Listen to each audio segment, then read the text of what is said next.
Hermosa ilustración lo que nos acaba de pasar. Estamos inaugurando una camarita que si vos haces un gesto que no lo voy a hacer ahora, te comienza a seguir. Así que en algún momento ella vio tus 5 dedos, ahí está otra vez. Ahora me va a seguir a mí, creo. Bueno, anyway, ojalá los cristianos fuéramos tan obedientes como la camarita. Hoy quiero predicar sobre cuál es el problema con la ofrenda. ¿Cuál es el problema con la ofrenda? La gente no me escribe en las redes preguntándome cómo es la salvación por la fe en Jesucristo. Si el bautismo tiene que ser por inmersión o por aspersión. ¿Cuál es la religión verdadera? Ese tipo de tonterías no. La gente pregunta, ¿ustedes cobran el diezmo? Ya estoy cansado, ya me da gracia cuando me dicen, ¿ustedes cobran el diezmo o exigen el diezmo o piden el diezmo? Mira. Vamos a ver, en la Biblia, ¿qué está indicado sobre el tema de la ofrenda? Y eso es lo que vale. Ahora, si vos vas a una iglesia donde te ponen un revólver en la cabeza y te dicen poné ofrenda, no vayas más a esa iglesia. Si te amenaza con un revólver, no. Si vos ves que alguien te hace presión, que a veces se nota, ¿no? Desde la plataforma, ponga que la situación está grave, estarías haciendo algo que está prohibido en la Biblia. Dijo el apóstol Pablo, nadie ofrende por necesidad. Es decir, no ofrendamos porque la iglesia está corta de plata. No debería ser el motivo. Por supuesto, si yo sé que la iglesia que yo amo, donde me gusta encontrarme con mis hermanos, está a falta de plata, voy a poner plata. Obvio.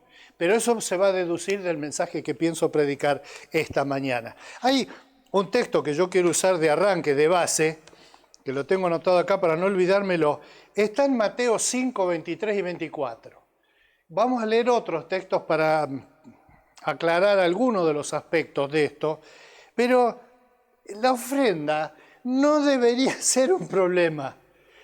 ¿Y saben por qué no está tomado como un problema en la Biblia? No hay mucho sobre la ofrenda como problema.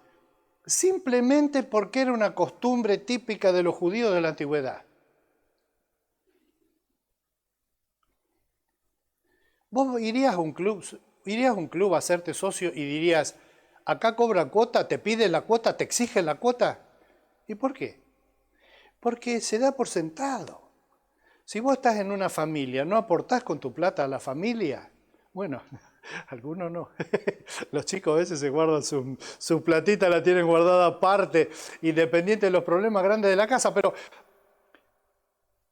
nosotros, y va a salir en esto de hoy, deberíamos integrar la ofrenda a una cuestión mucho más amplia que simplemente el hecho de que cuando voy a la iglesia, si tengo que poner plata en la ofrenda o no.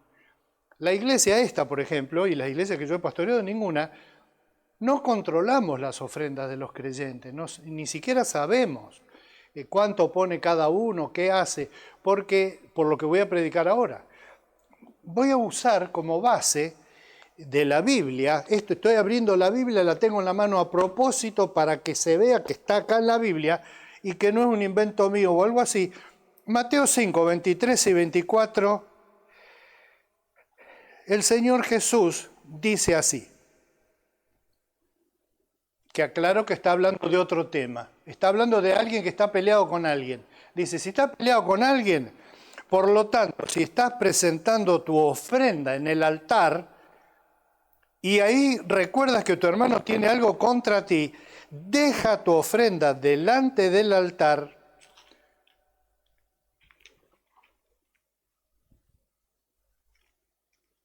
Perdón. Las hojitas son finitas, estoy haciendo algo que detesto ver que alguien haga así. No, yo lo tengo que leer acá. Primero, y reconcíliate con tu hermano. Luego, vuelve y presenta tu ofrenda. Estamos hablando, el texto se refiere específicamente a la ofrenda en el templo de Jerusalén que Jesús conoció en su tiempo. Es decir, en esas ofrendas que él dice acá, no eran ofrendas de dinero para sostener el templo. Había ofrendas de dinero, pero había ofrendas de otras cosas, porque la palabra ofrenda, que está en este texto acá, traducida del griego doron, quiere decir regalo. Justamente desde el significado de la palabra ofrenda, que en castellano viene de ofrecer, ofrenda, una cosa que uno ofrenda, es regalo, es dar algo no por obligación. Entonces, desde la mera definición de la palabra ofrenda, la ofrenda es algo que uno da, y que da no para pagar algo, sino que lo da porque lo da, por gracia. ¿Saben cómo se dice en latín la palabra por gracia? Se dice gratis. Nosotros usamos en castellano la palabra que viene del latín por gracia, es decir, no por interés, sino por gracia. Es decir, si un creyente ofrenda por interés, ¿qué tal un creyente que ofrenda para que el Señor no le tome en cuenta tantos pecados? Eso es muy argentino, supongo, muy de chanta, pero a Dios no lo va a conseguir. O decir, yo te doy $1.000.000 si me dejas pasar este asuntito que tengo con la fulana de tal. No, no. O si yo quiero ofrendar para que Dios se ponga contento conmigo. Esa es la base de las ofrendas en el paganismo. Los dioses están enojados, hagamos ofrenda. ¿Qué ofrenda? Bueno, en dinero, en animales o en personas humanas, como las momias de Yuyayaco que hemos mencionado hace poco acá, que tienen cerca de 100 y pico de años, 200 años, y que están conservadas. Eran dos criaturitas que fueron ofrendados por los incas, llevándolos a la montaña, emborrachándolos y haciéndolos morir, sacándoles partes y ese tipo de cosas crueles. Eso es paganismo puro. Es decir, los dioses están enojados. ¿Cómo podemos hacer para que se calmen los dioses? Ofrezcámosles cosas. La vida de una persona, dinero, comida, bebida, algo. La ofrenda a la Pachamama. Y se le ofrece dinero, comida y bebida. Cigarrillo también, de paso, tiene vicio la Pachamama. La ofrenda es voluntaria. Tiene que ser voluntaria porque si no, no tiene gracia. Es como cuando uno va a un cumpleaños, va a un cumpleaños de un compañerito del nene que va a la escuela, lleva un regalo de compromiso. En la época que existía el todo por 2 pesos, eran todos del todo por 2 pesos. O si no, un perfume fragancia Paco para niños. Hay gente que todavía tiene pedazos de Paco guardados así, frasquitos de Paco, para el cumpleaños de Paco.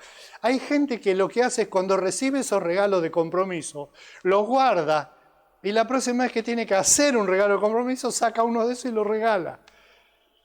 Ese tipo de relación con la ofrenda es espantosa. Si pensamos en la ofrenda dada con Dios en el medio, porque la ofrenda implica también eso de Dios. Pero lo primero que quería decir es que ofrenda es algo que uno regala, no algo que le piden. Incluso es llamativo para mí que en la Biblia, en Lucas, por ejemplo, vamos a leer ahora, 1 Corintios 6, digo porque Mónica lo busca y ahí sale en la pantalla. En 1 Corintios 6, el apóstol Pablo menciona este tema de la ofrenda, donde habla justamente de la voluntariedad. 1 Corintios 16, disculpen hoy la demora, estoy lento por el frío. Dice Pablo, en cuanto a la colecta para los creyentes, sigan las instrucciones que di a las iglesias de Galacia. Miren, Pablo ya les había dado esta instrucción, un tutorial cómo hacer la ofrenda para todas las iglesias de Galacia. El primer día de la semana, el domingo, que era el lunes para los judíos. Primer día después del día de reposo. El primer día de la semana, cada uno de ustedes aparte y guarde algún dinero conforme a sus ingresos, para que no tengan que hacerse colectas cuando yo vaya. En esto de que cada uno de ustedes es lo que nosotros tenemos en el lenguaje cotidiano más conocido como vaquita. Es decir, una cooperación entre todos, voluntaria y variable, porque alguno puede más y otro puede menos. Entonces se puede hacer una juntada de unos fondos para ayudar a alguien. Esta mañana estuve escuchando un testimonio que la verdad me conmovió en el programa del campo, que está en la radio, y la radio arranca sola a las 7 de la mañana en casa, de un hombre que le mataron sus animales en un acto de vandalismo, y le robaron las máquinas del tambo que él tenía, y él realmente quedó desesperado porque no tenía nada para producir. Un vecino de un campo que se conocen todos en el campo, apareció al otro día con una máquina ordeñadora nueva y le dijo, tomá para que empecé de vuelta. Esto está fuera del contexto de la ofrenda de la iglesia o entre hermanos en Cristo, sino de una persona que conoce a otra y dice, yo pongo esto porque puedo ponerlo, y lo pone. El principio de voluntariedad y voluntariedad proporcionada. Yo gano más, doy más. Gano menos, doy menos. No gano nada, no doy nada. ¿Se puede estar en un culto y que pasen la ofrenda y yo no poner nada? Perfectamente, perfectamente.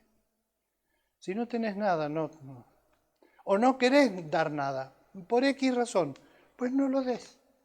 Porque el primer principio que a Dios le gusta, no es ver a un hijo suyo que viene al templo, ponele, y pone la ofrenda, como diciendo, toma, acá tenés, sino de alguien que dice, te amo, Padre, esto es para vos, es para las cosas que yo sé que a vos que te gustan, la iglesia, la predicación del evangelio, eso, y yo contribuyo con eso, con mucho gusto. Conocimos en Adrogué, provincia de Buenos Aires, a una viejita que hacía esto. Se venía caminando de la casa porque entonces se ahorraba el colectivo y con la plata del colectivo ya podía poner una ofrendita un poquito mejor que si no, a veces no tenía ni para comer, la verdad. Y sin embargo ella se las arreglaba para juntar un pesito de ofrenda, por supuesto que nadie se entere, ¿no? Yo lo sé porque soy el hijo del pastor. Y entonces papá contó todo conmovido de esta viejita que cuando papá se sentía mal, la iba a visitar a ella, porque le hacía bien a él. Era fenómeno eso. La ofrenda es voluntaria. La ofrenda está en el contexto general del dar, de cómo una persona se vincula con el exterior. No hay buenos ofrendadores en la iglesia y que son amarrete en la calle. Si vos sos amarrete, si tú eres amarrete, permítame que te pregunto. Si una persona es amarrete con la ofrenda, con el cariño, con el dar a los demás en general, es amarrete. Si una persona es mano suelta en todos los órdenes. Entonces cuando va a la iglesia y dicen, como una de las trampas que tenía un famoso evangelista de Buenos Aires, que decía, mete tu mano en el bolsillo y el billete más grande que encuentres, ponlo en la ofrenda. No sé si lo seguirá haciendo hoy todavía el pastor Jiménez, ¿se acuerdan? Gloria. Porque hoy día los billetes no son suficientemente grandes. Entonces es un problema eso. Pero el dar está en... Hay personas que son generosas para dar, que no andan mezquinando en centavitos. Y el que es mezquino para todo. La prueba está en el grupo apostólico, que el tipo más mezquino que había dentro del grupo apostólico no dudó en mandar al frente de entregar atado de pies y manos a Jesús y por 30 piezas de plata, que era el precio que se pagaba por un esclavo. Ahora, cuando vos lo ves con el diario del lunes, la atrocidad que hizo Judas, debemos verla en el sentido que él lo hizo. ¿Y cómo terminó Judas? Matándose, pues, se suicidó, se mató, porque aún para terminar su vida eligió un método egoístico. Estaba pensando en él, qué mal me siento, ay, qué víctima que soy, ay, la que hice, ay, de esta no salgo más, voy y me mato. La persona que es generosa, que es dadora, da todo. el otro compañero del grupo apostólico es ese ejemplo, Jesús. Dejó el cielo que tenía todo, tenía wifi, banda ancha, tenía todo, bajó a la tierra. Una vez en la tierra fue dejando todo. Cuando murió en la cruz, fíjense cómo ese dejar había sido. Dejó el prestigio, dejó las aspiraciones políticas, dejó la familia, dejó la ropa, dejó el aliento, dejó todo. Entonces, en ese contexto, dice el mismo texto bíblico, dice que por esa razón Dios lo exaltó hasta lo sumo y le ha dado un significado que es mayor que cualquier otro, justamente porque la característica en Cristo era eso de dar. Y es interesante que si Jesús era una persona de plata o no. Es decir, hijo del carpintero. Bueno, quizá más bien el hijo del constructor. No era solo carpintero, madera, sillas, muebles, sino casa, pone ladrillos, pega, empareja el terreno, hace el techo, todo ese tipo de cosas. Jesús, cuando era pequeño, cuando lo llevaron a circuncidar al templo, ¿se acuerdan? ¿Se acuerdan qué ofrendas llevaron? Llevaron una ofrenda que era de gente que era pobre. No que no tenía nada, sino que era medio pelo. Porque si podían ofrendar más. Y si no podían, ofrendaban menos. Y en ese sentido hay un sentido de justicia social incluso en la ofrenda al estilo Antiguo Testamento. En este concepto de que está todo dentro del concepto de dar, está en Filipenses 4, el texto ese nos va a guiar un poquitito. Y disculpen otra vez la demora en buscar a la antigua, buscar el texto bíblico. Es que saben que hay gente que predica, hay pastores que predican sin siquiera tener la Biblia cerca. Y nosotros no nos predicamos nuestras ideas a nosotros mismos, sino que deberíamos predicar las cosas que están en la palabra de Dios. En Filipenses 4, del 10 al 20, este sí es un texto extenso, por eso lo anoto para leerlo, dice así.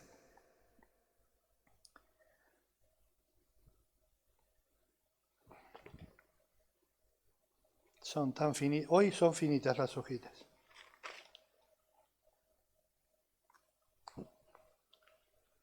Me alegro muchísimo en el Señor de que al fin hayan vuelto a interesarse en mí.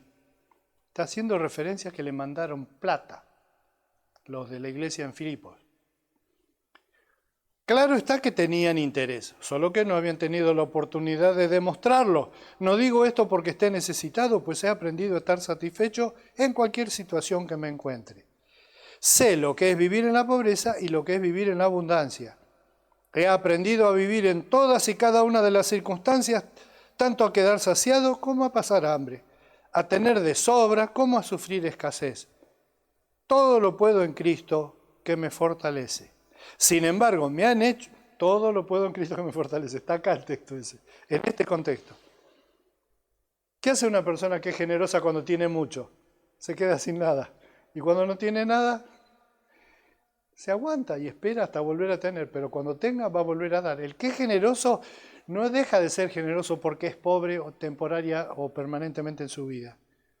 Sin embargo, eso era cosa mía, ahora viene la Biblia. Sin embargo, han hecho bien en participar conmigo en mi angustia, y ustedes mismos, filipenses, saben que en el principio de la obra del Evangelio, cuando salí de Macedonia, ninguna iglesia participó conmigo en mis ingresos y gastos, excepto ustedes. Incluso a Tesalónica me enviaron ayuda una y otra vez para suplir mis necesidades. No digo esto porque esté tratando de conseguir más ofrendas, no, ojo con eso, sino que trato de aumentar el crédito a su cuenta. Ya he recibido todo lo que necesito y aún más. Tengo hasta de sobra ahora que he recibido de Epafrodito lo que me enviaron. Es una ofrenda fragante, un sacrificio que Dios acepta con agrado. Así que mi Dios les proveerá de todo lo que necesiten conforme a las gloriosas riquezas que tiene en Cristo Jesús. A nuestro Dios y Padre sea la gloria por los siglos de los siglos. Amén. Y el último punto que quería mencionar es la ofrenda en ese contexto general, ¿no es cierto? El regalo, si ustedes quieren, lo de dar sin esperar una vuelta, que implica la ofrenda de la iglesia, punto BCP. Esa ofrenda, siempre, lo que uno da a una persona necesitada, lo que uno da a la cooperadora del hospital, lo que uno da a un amigo, lo que uno da a un ser querido, lo que uno aporta prestándole la firma a una persona porque le tiene confianza, lo que uno hace de gastar un rato escuchando a una persona contando las mismas anécdotas una y otra vez, todo lo que uno da, todo lo que uno regala. Me encantó cuando fuimos a México que ellos usan mucho esta palabra regalar. Por ejemplo, en el aeropuerto, el funcionario de las migraciones, no sé cómo se llama, de cuando uno entra al país de aduana, dice, ¿me regala su firma aquí, por favor? Qué cosa más linda eso de pensar que, bueno, no es una obligación, si usted quiere, por favor, hágame el favor dice, si usted quiere, puede ayudarme. Puede tener conmigo esto. Y es lindo pensar en qué cosas regalamos a los demás, qué cosas podemos dar, porque dentro de ese contexto, ¿cuál creen ustedes que de las cosas que damos son las que Dios se fija? Y la respuesta es en todas, en todas. Cuando ¿cómo es que dicen? Cuando la limosna es grande, no está en la Biblia. Hasta el santo desconfía. ¿Por qué? ¿Por qué es eso? ¿Por qué si Dios me ve a mí, que yo soy mezquino con la gente, que no ayudo a nadie, que no me importa lo que pasa, y después vengo al templo y pongo una ofrenda y Dios me mira como diciendo, este está escondiendo algo, pero para Dios no se puede esconder nada. Entonces no podemos esconder a Dios y si vamos, esa plata, Dios cuando la recibe, dice, está poniendo esta ofrenda, yo no la quiero. ¿Puede ser que Dios no quiera mi ofrenda? La respuesta es sí, nosotros no pensamos en eso. La ofrenda no es ofrenda hasta que el que la recibe. Si suponete que yo ofendí a una persona y digo, toma, acá te doy 10.000 pesos para ver si se te pasa esa cara que tenés. Si la persona agarra esa plata, esa persona que recibe esa plata está haciendo un acto de materialismo, está recibiendo la guita por la guita, no por la situación, que es a la que Jesús se refería cuando dijo, si sabés que tenés algo con tu hermano, dejá la ofrenda, andá, arreglate y después vení y presenta la ofrenda. Porque la ofrenda se presenta, pero tiene que ser aceptada. Si yo le digo a esa persona, no, prefiero mantener mi dignidad, quédate con tu plata, eso sería lo que corresponde a la dignidad de la persona. Lo que nosotros damos tiene que ser recibido. Yo he visto un ejemplo, a mí me molestaba mucho de chico, porque nosotros crecimos con el tema del pelo largo, de cómo que los hombres no tienen que tener pelo largo y todo. Y una cosa que a mí en particular me molestaba, a mí no me lo dijeron, pero yo escuchaba, se lo decían a otros jóvenes de la iglesia así, después nos quejamos de que no hay jóvenes en la iglesia, de gente que se acercaba y le decía, che, te pago la peluquería, pero cortate ese pelo. Esa ofrenda, esa oferta de dinero para ir a la peluquería, ¿está bien o está mal?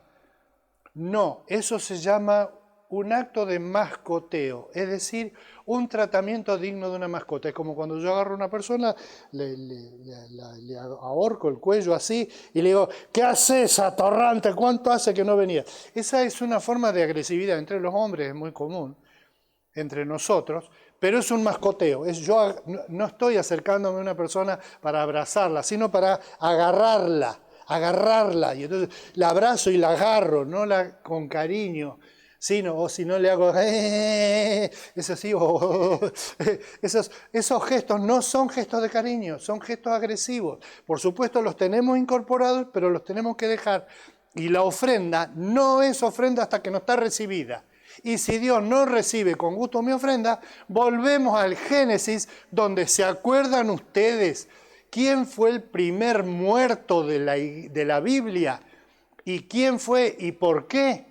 Fue justamente porque Dios no miró la ofrenda de Caín con agrado, no especifica bien qué, pero el punto que está bien claro es que Dios no recibió la ofrenda de Caín, pero sí la de Abel. Y Caín se enojó porque estaba en su forma de vincularse y no se le ocurrió mejor cosa que apalear al hermano hasta matarlo. Entonces el primer muerto de la Biblia es un caso de fratricidio vinculado a la ofrenda. No podría ser más coherente la Biblia en su conjunto que el ejemplo de él. La ofrenda es un acto de adoración. Ahí sí, Lucas 21:1 lo vamos a leer de la pantalla y con esto cerramos.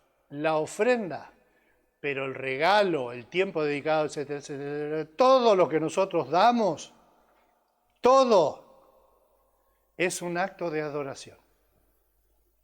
Todo. Porque no se puede despegar. Es mi forma de vincularme con Dios. ¿Cómo hablo? ¿Cómo pienso? ¿Cómo trato a los demás?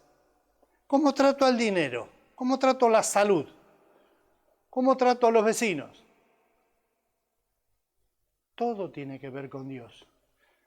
Jesús se detuvo a observar y vio que los ricos echaban sus ofrendas, tenían un cajón donde ponían, en las alcancías del templo. Y dice que, el que sigue, por favor, también vio una viuda pobre que echaba 2 moneditas de poco valor. Y dijo así, les aseguro, dijo, que esta viuda pobre ha echado más que todos los demás, porque los demás, los más ricos, dieron sus ofrendas de lo que les sobraba. Sobraba no en el sentido de sobrar que no tiene ninguna utilidad, sino que no era para satisfacer las necesidades básicas, que las tenían cubiertas. Comida, techo, abrigo y wifi. Eso, necesidades básicas. Pero ella de su pobreza echó todo lo que tenía para su sustento. En 2 moneditas de las más chicas, la viejita entregó toda su vida. Los otros tiraban muchos billetes y no entregaban realmente nada. Y así es muy interesante ver este fenómeno de que cuánto es mucho y cuánto es poco en cuanto a las cosas que nosotros podemos dar. La conclusión sería esta. Tomemos un ratito, no ahora, tranquilos, en otro momento, cuando estemos en condición de pensar un poco, y hagamos una lista mental de las cosas que Dios nos ha dado. No de las que nosotros le dimos a Dios, de las cosas que Dios nos ha dado. Todas las cosas que consideremos de valor que Dios nos ha dado. Pensémoslo, a ver cómo eso cambia nuestra forma de pensar o no. Que Dios nos bendiga, que tengan todos una hermosa semana. Bendiciones. ¿Qué te ha parecido este mensaje? Podés ayudarnos a difundir este evangelio dando like a este video, suscribiéndote a este canal y compartiendo con tus amigos en las redes. Con tu apoyo, YouTube nos va a ayudar acercando estos mensajes a muchas más personas, y gratis. Muchas gracias y bendiciones para vos.